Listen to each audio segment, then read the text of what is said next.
अस्सलाम वालेकुम dear students. हमारा आज का टॉपिक है सॉल्युबिलिटी। ये आपकी केमिस्ट्री ग्रेड 9 का यूनिट नंबर 6 का टॉपिक है।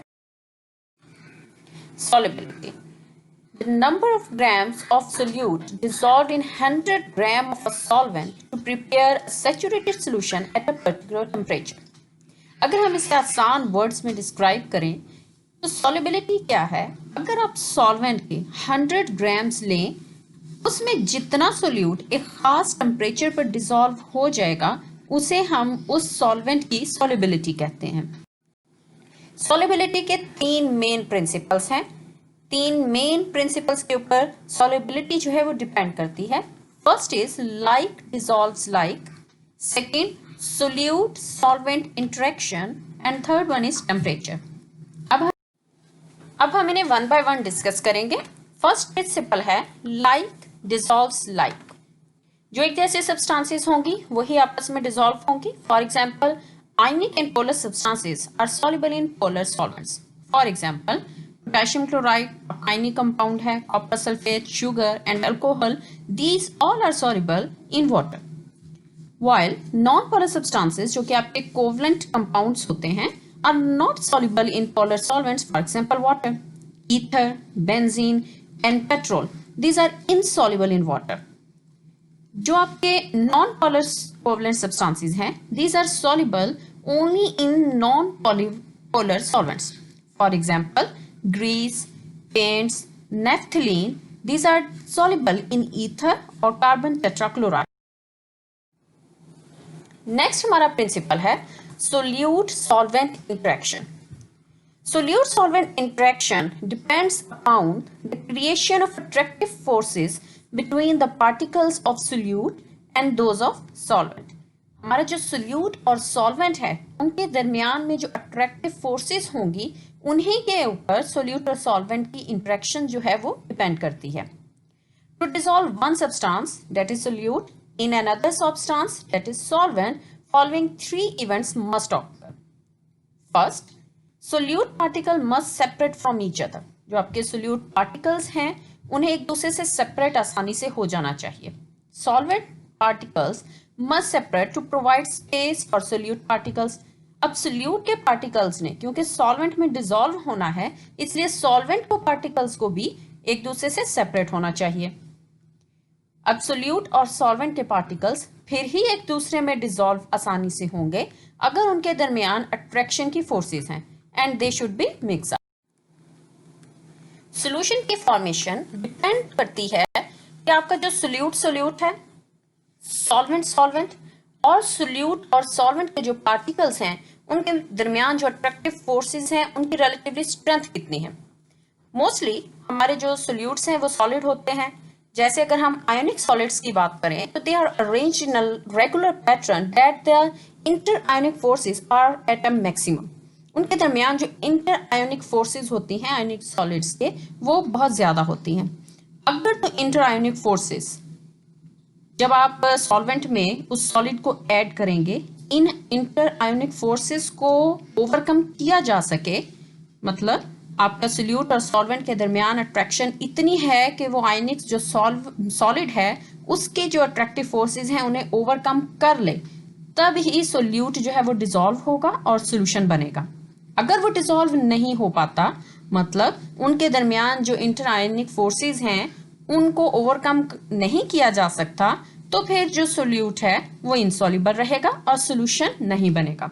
फॉर एग्जाम्पल, अगर हम NaCl सोडियम क्लोराइड की ही एग्जाम्पल लें तो सोडियम और क्लोराइड इन दोनों के दरमियान इंटर आयोनिक फोर्सेस काफी ज्यादा होती हैं। अगर तो ये फोर्सेस वाटर की जो अट्रैक्टिव फोर्सेस हैं, सोल्यूट और सॉल्वेंट की जो अट्रैक्टिव फोर्सेस हैं, इनको ओवरकम कर लेंगे तो वो डिसॉल्व हो जाएगा। अगर वो ओवरकम नहीं होती तो वो डिसॉल्व नहीं हो सकेगा। नेक्स्ट हमारा प्रिंसिपल है effect of temperature. Temperature has major effect on the solubility of most of the substances. Generally, it seems that solubility increases with the increase of temperature. Generally, हमें लगता है कि जैसे ही हम temperature को increase करेंगे, solubility increase हो जाएगी. But it is not always true. When a solution is formed by adding a salt in solvent, जब हम solvent में हम कहते हैं हम water में ही salt को add कर रहे हैं, तो 3 पॉसिबिलिटीज हो सकती हैं। वो तीनों पॉसिबिलिटीज क्या हैं? हीट इज एब्जॉर्ब्ड, हीट जो है वो अब्जॉर्ब होगी, डेफिनेटली वो रिएक्शन एंडोथर्मिक होगा। Heat is given out, heat release होगी, वो एक्सोथर्मिक रिएक्शन होगा, नो चेंज इन। अब हम इन तीनों पॉसिबिलिटीज को वन बाय वन डिस्कस करते हैं। फर्स्ट पॉसिबिलिटी है heat is absorbed when salts like potassium nitrate, sodium nitrate and potassium chloride are added in water, the test tube becomes cold. आपकी test tube ठंडी हो जाएगी। इसका मतलब क्या है कि जब इस सॉल्यूशन का प्रोसेस हुआ, सॉल्ट वाटर में ऐड किया गया तो हीट अब्सॉर्ब हुई। ऐसे रिएक्शंस को हम एंडोथर्मिक रिएक्शंस कहते हैं। जब सोल्यूट में सॉल्वेंट ऐड करते हैं तो वो सराउंडिंग से हीट को अब्सॉर्ब कर लेते हैं, जिसकी वजह से जो टेस्ट ट्यूब है वो आपको ठंडी महसूस होती है और सोल्यूशन जो है वो बन जाता है। Solubility usually increases with the increase in temperature for such solutes. ऐसे सोल्यूट्स के लिए जब टेम्परेचर को इंक्रीज करते हैं तो सॉल्युबिलिटी इंक्रीज हो जाती है। It means that heat is required to break the attractive forces between the ions of the solute. Solute के आयंस के दरमियान जो अट्रैक्टिव फोर्सेस हैं, जैसे पोटेशियम नाइट्रेट के दरमियान जो अट्रैक्टिव फोर्सेस होंगी, पोटेशियम क्लोराइड के दरमियान जो अट्रैक्टिव फोर्सेस होंगी, पोटेशियम और क्लोराइड के दरमियान, तो उनको ब्रेक करने के लिए हीट की जरूरत होगी। तभी जाके वो जो सोल्यूट है वो सॉल्वेंट में डिसॉल्व होगा। ऐसे जो रिएक्शंस हैं उनमें टेम्परेचर फॉल्स डाउन हो जाता है और आपको टेस्ट ट्यूब कोल्ड फील होती है। नेक्स्ट पॉसिबिलिटी है heat is given out. On the other hand, when salts like lithium sulphate and caesium sulphate are dissolved in water, the test tube becomes warm. Test tube जो है वो आपको गर्म महसूस होती है। इसका मतलब ये है कि heat is released during this dissolution.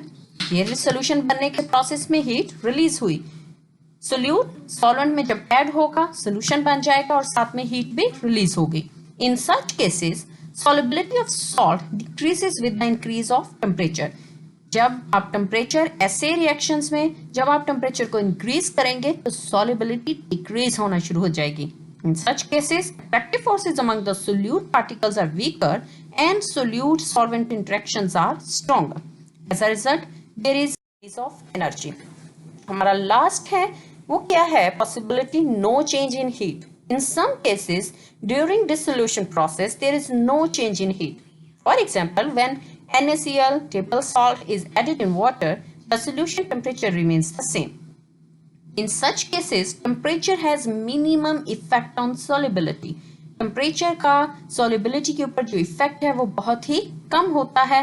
ना टेम्परेचर इंक्रीज करने से solubility डिक्रीज होगी और ना ही वो mostly increase. Now, can you answer these questions? Define solubility and list the 3 factors solubility depends upon. Can benzene be dissolved in water? Give few examples of non-polar covalent compounds. Heat is absorbed or given out when you add table salt in water. Thank you. Good luck. Stay home. Stay safe.